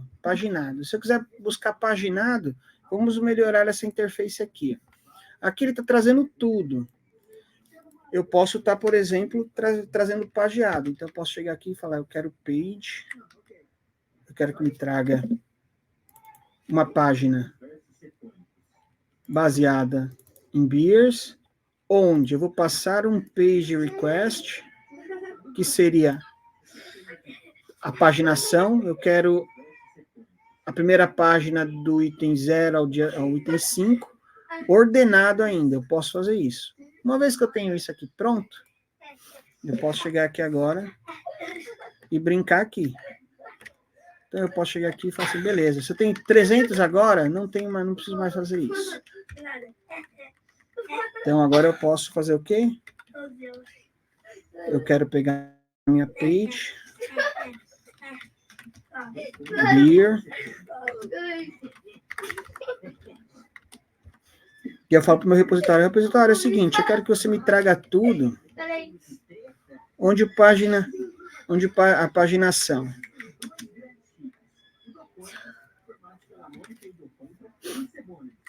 A partir da página tal, posso falar, de acordo com a página, vai. Eu quero da página 1 a página 0, eu acho que 0 dá. Eu quero tudo ordenado pelo estilo, beleza. Então vamos lá. Order by.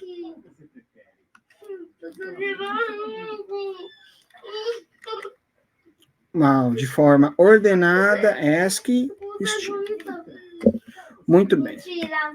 Uma vez tendo isso, eu consigo simplesmente fazer um print aqui do resultado. Então, ele vai me trazer aqui só a página. Só que aqui eu não estou colocando o size, né? Então, acho que tem que colocar o size também. Size. Os primeiros 5. Então, aqui, ó, eu estou declarando que eu quero a primeira página. A página... Posso colocar a página 1, eu acho que não tem problema. Página 1. Que tenha 5 registros no máximo, ordenado por style. Então, vamos executar aqui. Então, eu vou executar aqui, dar um play.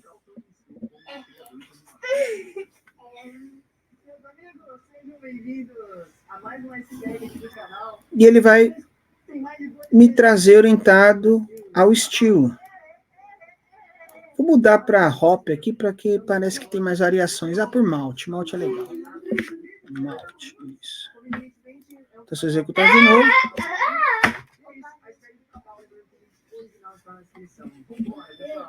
Se olhar aqui agora, podemos ver que ele orientou, pegando sempre os primeiros, o malte. Mas ele já não encarou o estilo. Posso encadear mais? Posso. Só que eu quero que seja do estilo também. Style. Muito bem. E agora eu posso executar. Provavelmente ele vai colocar orientado a estilo também. Muito bem. Então, o que ele fez? Ele pegou orientado por estilo, orientado por malte. Então, primeiro esse, depois esse. Primeiro esse, depois esse. E assim por diante. Fora que eu consigo, por exemplo, criar, excluir, movimentar e assim por diante. Basta eu estar criando uma interface, conforme eu criei aqui. A gente pode também, por exemplo, criar pesquisas baseadas em atributos. Então, eu posso, por exemplo, fazer alguma coisa assim. Ó. Eu quero buscar uma lista.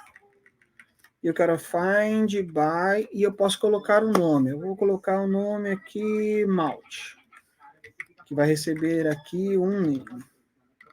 Malte. Então, é o seguinte.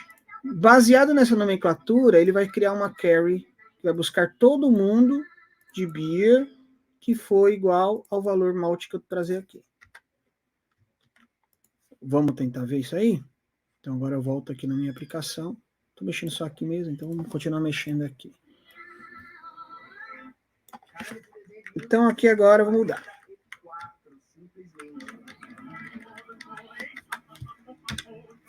Então, eu quero buscar todo mundo onde o malte foi igual. Deixa eu apagar isso aqui, que meu GitHub Copilot tá querendo arrumar encrenca comigo. E ele vai retornar um set. Aí uma forma de você resolver isso é você usar, por exemplo, o var, e aí você não precisa definir mais o tipo, porque ele vem por inferência de tipo. Esse tipo resolve um set, o próprio compilador sabe que é um set, e ele vai permitir você fazer um for each. Legal, né? Muito bem. Dito isso, deixa eu só pegar aqui um resultado, né, da execução que nós fizemos, para pegar um malte aqui válido, né? Vou pegar esse cara aqui. Então, eu posso chegar aqui e vamos executar.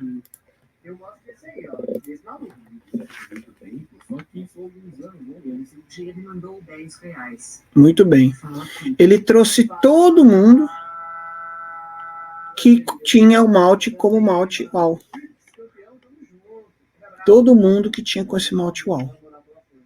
Sem escrever nenhuma query, ele fez essa brincadeira para mim. Certo? É uma forma de fazer. Uma outra forma de fazer seria, vamos dizer, agora eu quero...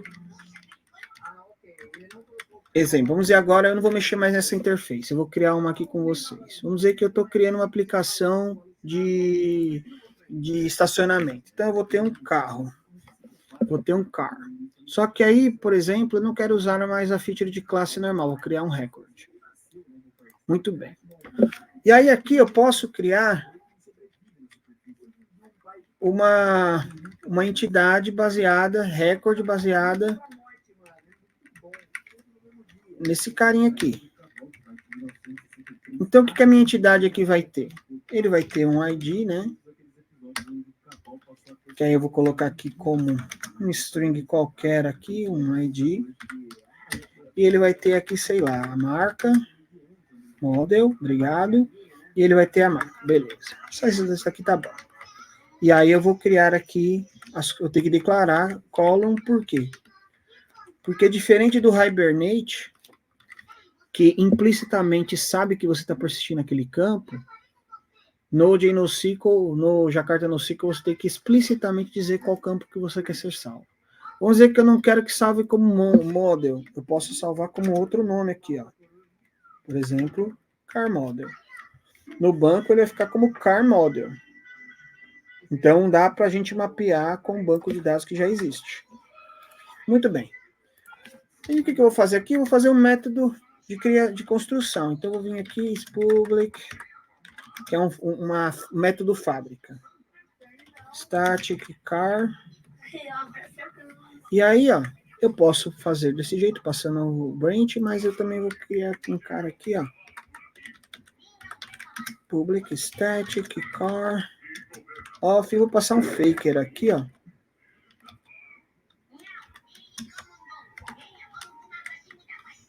Que aí aqui ele cria para mim, ó, baseado na biblioteca.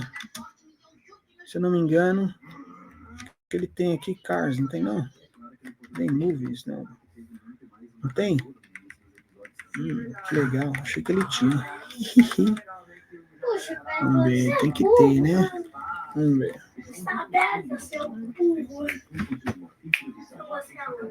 Vamos ver aqui, eu acho que cars tem.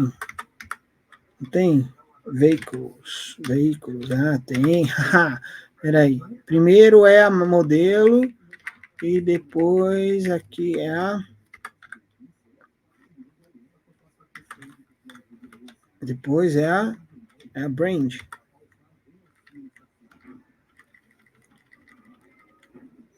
Manufaturado. Beleza. Tá bom. Serve.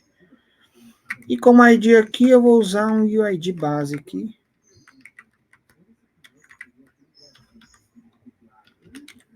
E aí eu vou fazer um handle da vida e passar aqui como string. Beleza. Então, o que esse cara tá fazendo? Ele tá criando um carro dinâmico e tal. Pra lá. Eu acho que a gente pode criar até um carinha que eu acho que é legal a gente pôr. Porque pode facilitar a nossa brincadeira. Que seria o color. Vou deixar como string mesmo. Que eu acho que não tem nenhum problema. E aí aqui a gente põe aqui. Fake, me traz uma cor aí. Beleza, obrigado. Isso aí. Então, vou só mudar aqui para facilitar aqui. Color. E aí eu vou passar o color aqui. Beleza. O legal da gente usar o records é que a gente tem um estado imutável, né? Então, ninguém vai poder alterar esse cara. Então, toda vez que eu tiver que alterar, eu vou ter que criar um novo. Então, para um ambiente multi-threading, ele é seguro para threads. Ele é só seguro para threads se também os atributos deles forem finais também, forem imutáveis. O string é imutável, então não tem como mudar o valor dessa string diretamente. Muito bem, criei aqui a minha classezinha, a minha entidade que vai representar meu carro, e agora eu vou criar aqui uma interface que, na verdade, vai representar meu estacionamento. Então, eu vou colocar estacionamento. Beleza?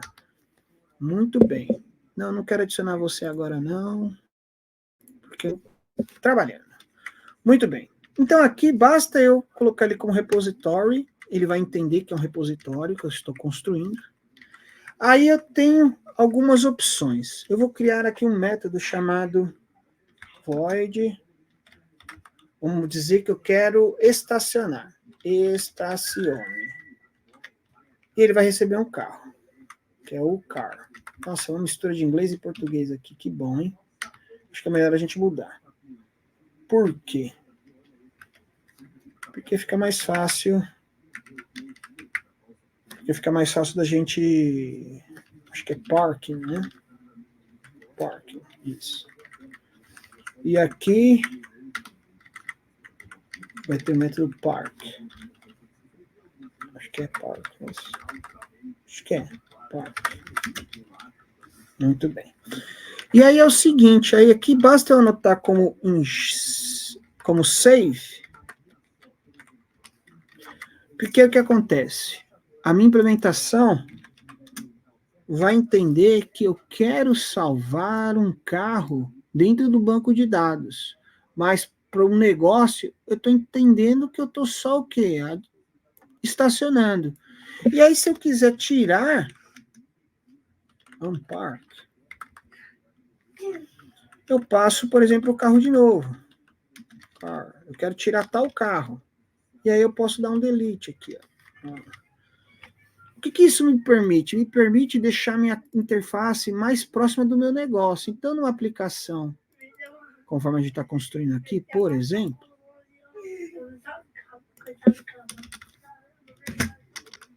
eu poderia aqui, facilmente, pegar aqui o parking, vindo do contexto, do container.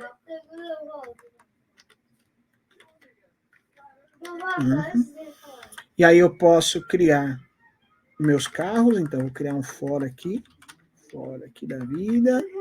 Vamos lá, for. Obrigado, valeu. E ele vai fazer o parking de todo mundo. E aí eu consigo estar fazendo a pesquisa. Então basta eu fazer isso. Beleza. E aí eu quero buscar os dados agora, eu quero trazer os dados, né? Eu quero chegar nos dados aqui e fazer algo assim. Repository, me traz todos, e eu quero que para cada um, for each, você vai fazer isso. Só que eu não tenho for each agora, né? Preciso implementar. E aí, para eu implementar, volto lá no nosso amiguinho aqui. Opa, não, é Parking Max. E aí eu implemento aqui a nossa interface. Nossa, tinha que ter desativado esse carinha. E aí eu crio aqui minha interface. Eu quero trazer um set de car. Isso. Find all. E aí eu posso fazer um find assim, ó. Essa notação indica que eu quero fazer uma busca desses caras aqui. Então, de acordo com a minha implementação aqui, basta eu executar agora meu código. Se tudo der certo, nós vamos ter uma lista aqui de... Vou diminuir, 100 carros é muito. Vou diminuir para 10 carros. Muito bem. Vai ter 10 carros impressos aqui. Certo? Então, vou rodar. E temos 10 carros aqui impressos agora. O modelo e a marca. Modelo e a marca e a cor. Modelo e a marca, a cor. Modelo e a marca, a cor. Então, se a gente chegar agora aqui no banco. Show. Deixa eu dar um clear aqui, vai ficar mais fácil, mais bonitão para todo mundo ver, né? Aqui, ó. Isso. Então, no DB.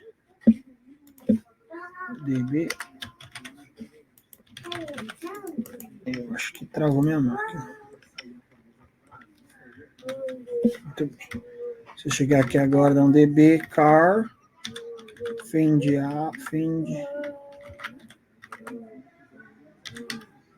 Eu tenho minha lista de carros aqui, persistido, e eu só construí objetos. Então, na minha entidade aqui, bastou só eu criar o quê? A minha interface e o meu carro. Aqui. Então, bastou eu criar minha entidade aqui e aqui. Ah, Max, mas tem um delete que você não testou. A gente pode fazer isso aqui agora. Eu vou deletar.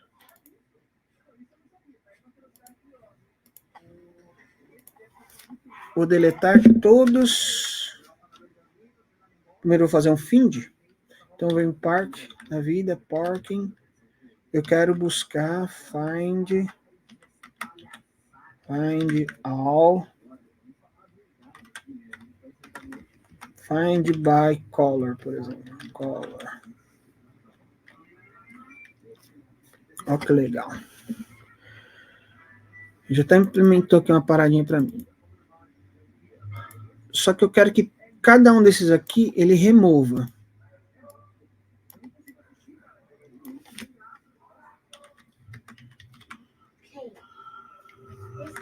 Então, primeiro eu vou fazer a implementação. Do jeito que eu estou aqui, eu não preciso implementar, ele vai entender que é um método que eu preciso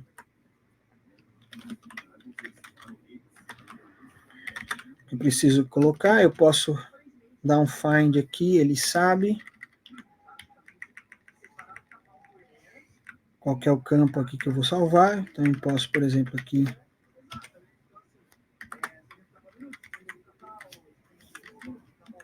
vamos voltar lá agora.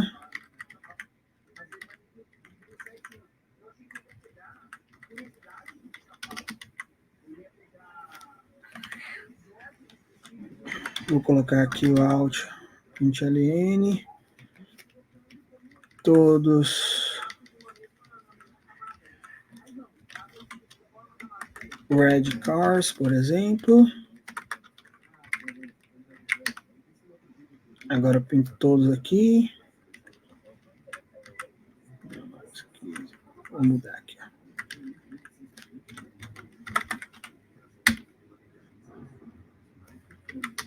Muito bem, são os red cars. Beleza. E aí eu quero removê-los. Então eu vou pegar aqui agora. Red cars.forEach. Posso jogar todos eles de uma vez só. Mas vou jogar um por um. No parking. Ele vai sair um por um, porque eu só tenho um funcionário por vez lá. Ele vai remover todos. E aí, se eu buscar novamente, eles têm que estar removidos, certo? Então, se eu chegar aqui agora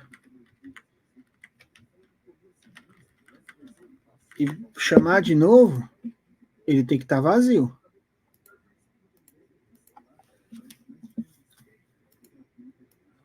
Só que aí, para marcar que nós terminamos, eu vou colocar assim, ó. Size igual, aí eu posso colocar uma coisa aqui. Mais red card size. Aí. Vou salvar isso aqui, vou colocar aqui também. Pronto. Aí. Muito bem. Dito isso, eu posso executar meu código, não vou salvar de novo, porque eu não quero salvar de novo. Isso. E agora posso executar novamente.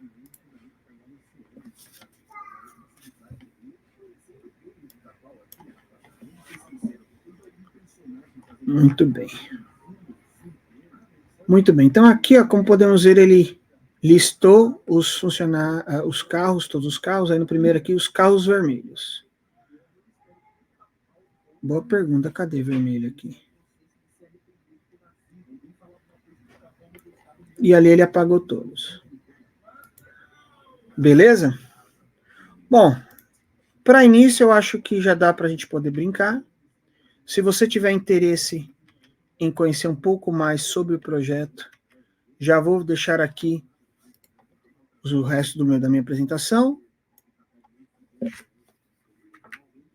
Então, se você tiver interesse de conversar um pouco mais comigo sobre Jakarta NoSQL, sobre persistência, fiquem à vontade, aí está minhas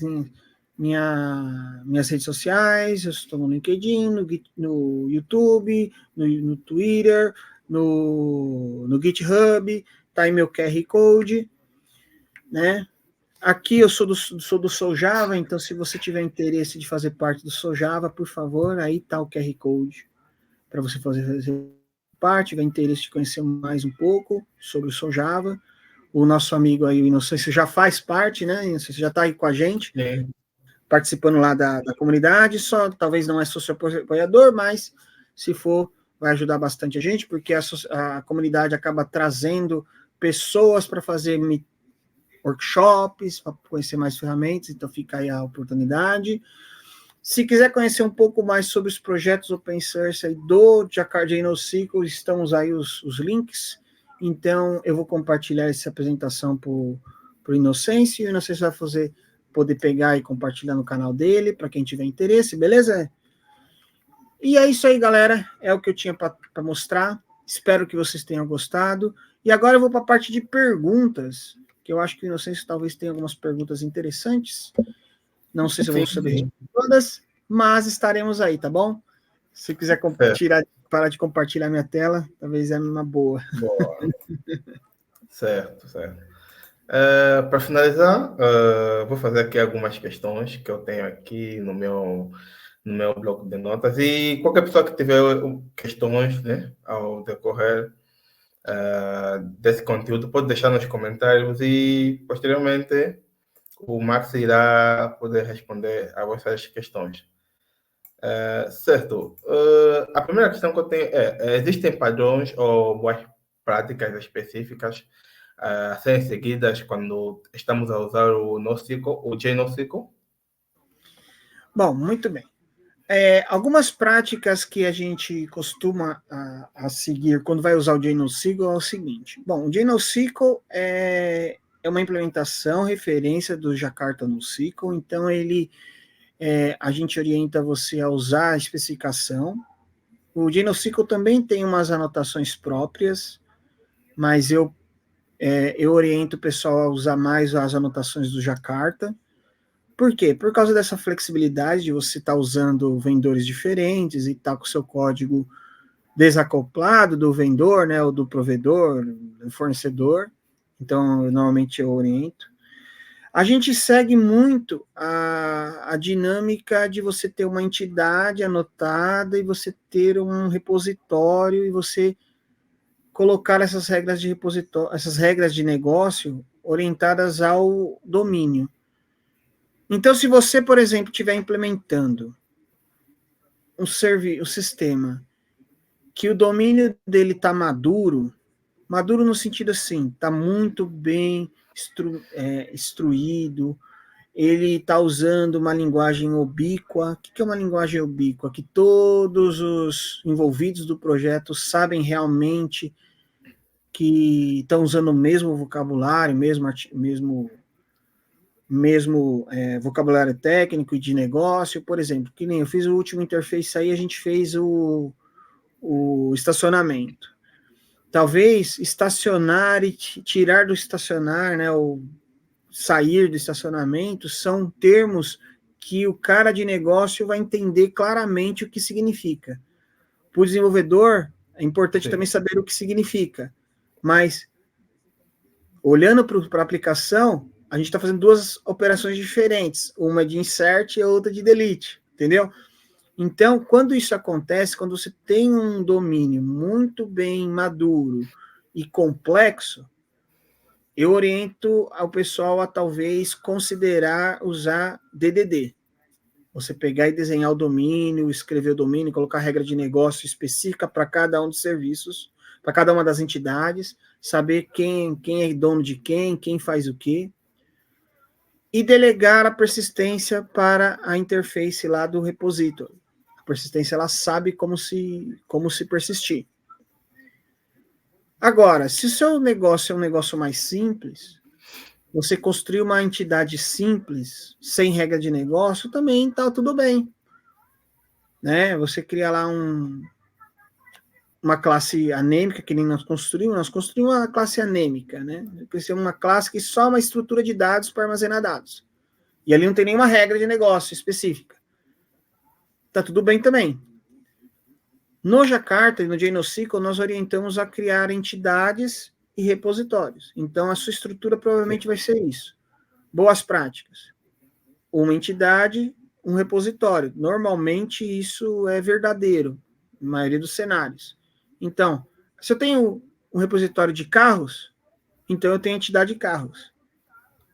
Às vezes eu tenho uma entidade que ela é, na verdade, filha de uma outra entidade. Por exemplo, endereço. Endereço faz parte de um dado que pode estar relacionado a uma pessoa. Então, às vezes, a gente vai ter que pensar, poxa, uma pessoa no nosso sistema vai ter mais de um endereço? Se tiver mais de um endereço, como a gente vai fazer o relacionamento disso tudo? No banco relacional, a gente pode usar o padrão one-to-many, many-to-one, certo? A gente pode usar esse padrão. Sim. Uma entidade, né, uma pessoa tem vários endereços, certo? Sim. No mundo NoSQL, se você usar, por exemplo, o MongoDB, uma pessoa vai ter os seus endereços, mas eles vão estar tudo embarcado, certo? Sim. Então, eu acho que uma boa prática para você que estiver desenvolvendo um banco de dados é, primeiro, cara, você vai usar anotação, criar entidades e criar seu repositório. Segundo, como você vai consultar esses dados? Porque se você tiver que consultar muito, às vezes, os endereços, será que vai fazer sentido ele estar dentro da entidade de pessoas? Porque para você poder buscar os endereços, vai ter que buscar a pessoa no Mongo, certo? Se você estiver no MongoDB. Talvez você tenha que montar uma estrutura diferente. Se você toda vez tem que consultar os endereços, talvez você tenha que desnormalizar isso. Criar lá a entidade endereço e a endereço aponta para quem é o cliente, para quem é a pessoa dona dela. Talvez uma boa abordagem. Então, novamente, eu só trago aquela resposta que todo mundo engenheiro de software faz, que depende do contexto. Mas eu acho que essas boas práticas é interessante de você saber. Se eu tenho muito acesso, se eu tenho muito mais insert do que delete, talvez você desnormalizar é melhor do que você deixar tudo normalizado. Porque a tendência de você ter perca de informação é muito maior. Ah, mas e se eu tiver muita consulta de um determinado dado? Cara, é melhor então você deixar aquele dado como tabela de primeira consulta, entendeu? Porque você vai sempre consultar mais ali. Então a boa prática é essa. Eu acho que se você estiver usando um modelo muito complexo, vê se o IDD ajuda você, porque ele te ajuda a você limitar aonde vai ficar sua regra de negócio. E saber quem é dono de quem é chefe de quem vem primeiro e assim por diante. Se você tem um negócio muito simples, uma regra de negócio muito simples, um CRUD, cara, entidade simples, CRUD simples e tá tudo certo. Na arquitetura, qual que é o objetivo da arquitetura? É você isolar pontos que alteram com mais frequências do que aqueles que não alteram. Para quê? Porque a tendência é que, com o passar do tempo, você altere mais aquele software. Se tiver muito acoplado, fica muito difícil de fazer tudo funcionar. Então, é uma boa prática que normalmente eu sigo. Espero que as pessoas também sigam outras e vocês que estão aqui assistindo podem colocar no chat aí nos comentários do vídeo do Inocêncio aí que eu vou ficar feliz em ler, aprender e responder se precisar. É isso aí. Sim. E pegando para fazer aqui um gancho, falaste sobre consultar muito os dados e tudo mais. Eu gostaria de tocar num ponto que é performance e escalabilidade. Se já foram feitos testes, tiveste experiência com o Genocide quando o assunto é escalabilidade e performance quando temos muitos dados. Bom, o GenoSQL ele é um projeto até recente, não é um projeto muito antigo. Ele é um projeto recente, ele é um projeto que, por baixo dos panos, ele utiliza os drivers dos fornecedores, no fringir dos ovos. Essa extensão nossa do Mongo, ele usa por baixo dos panos o driver do Mongo, a Java. A mesma coisa, por exemplo, é do Redis. Por baixo dos panos, nós estamos usando o driver do Redis. Mas é claro que nós temos o trabalho de fazer esse mapeamento, né, de objeto para o banco de dados. Dependendo do banco de dados que nós estamos utilizando, esse parseamento é muito mais leve, né? Ao caso contrário, ele é mais demorado. Então, assim, é um projeto open source, nós não temos um teste muito avançado de performance, Então, acredito que a maioria da parte de performance está vinculado à utilização do driver do cliente, mas é um projeto open source, vocês têm a possibilidade de estar utilizando e embarcando nesse desenvolvimento. Lá nós somos abertos a qualquer tipo de melhoria. É claro que dependendo da melhoria, a gente vai ver quanto isso é importante ou não para o projeto. Faz parte do open source. Beleza? Mas é isso aí que eu tenho para dizer para você. Beleza, Inocência? Sim. E quais são as futuras atualizações ou recursos que podemos esperar do JNoSQL? Muito bem. Atualmente, a gente está em movimento de virar compliance com a especificação. A especificação do Jakarta EE está para sair, a Jakarta 11, né? EE está para sair. Então, temos o TCK. O TCK é um kit de teste de compatibilidade. Então, todos os provedores de tecnologia que implementam a Jakarta têm que passar nesse teste para você dizer, olha, eu sou 100% compatível com a especificação. Isso é muito importante porque sem isso a adoção é muito baixa, né, de qualquer tipo de vendedor. Então, no momento, nós estamos o quê? Trabalhando para deixar o JNoSQL totalmente compliance com o Jakarta Data mais atual, que é o que está indo para produção. Então, a gente está mais focado nessa compatibilidade. Porém, a gente tem movimentos de adicionar mais drivers, né, mais bancos, né? Então, se você tiver interesse de adicionar um banco NoSQL que você trabalha, tem domínio, no repositório tem a opção de você abrir um issue e submeter. Olha, tem um banco de dados assim assado que ele é compatível com o banco de dados de chave e valor. Vamos usar esse cara. Queria usar esse cara do JNoSQL. É possível de fazer uma implementação e aumentar a gama de bancos de dados que o JNoSQL suporte. Hoje, o JNoSQL suporta 30 bancos de dados NoSQL, os mais famosos, né? Os mais conhecidos. Sim. Mas se você tem um banco de dados que você conhece e não está lá e faz parte do mundo NoSQL, talvez fosse interessante adicioná-lo, né? Então é isso aí. O próximo motivo é isso. Próximos passos. Está compliance com Jakarta 11, Jakarta Data. E criar cada vez mais adaptadores para bancos de dados NoSQL para estar mais compliance e mais aberto para a adoção do mercado. Esse é o objetivo. Hoje, o JNoSQL é o padrão para o banco de dados, é referência no Oracle NoSQL, que é um outro banco de dados do Oracle NoSQL. Parece que ele vai se tornar também padrão no OpenLiberty da IBM, por ser uma implementação do NoSQL. Então, esperamos que com esse TCK ok, mais servidores de aplicação, mais outros runtimes, adicione o JNoSQL como sua biblioteca padrão para NoSQL Database. Certo. Então, acho que é tudo. Muito obrigado pela oportunidade, Marcos, de podermos estar aqui a esse conteúdo e partilhar esse conteúdo sobre o JNoSQL, que particularmente achei fantástico. E, normalmente, eu termino sempre com uma questão, que é qual a mensagem, qual o conselho que deixas para o jovem que está do outro lado a te ouvir? Bom, a minha dica eu acho que vale para qualquer tipo de desenvolvimento. Primeiro, cara, não adianta você tentar aprender tudo que não dá para aprender tudo, né? Não dá para aprender tudo, é muito grande, você não consegue aprender tudo. Outra esteja próximo das comunidades, você vai aprender muito mais com exemplos e com a comunidade. Segundo, participe da comunidade, compartilhe seu conhecimento, compartilhe o que você sabe, porque uma vez que você compartilhar o que você sabe, as pessoas vão saber que você sabe e provavelmente vai agregar mais valor ainda, né?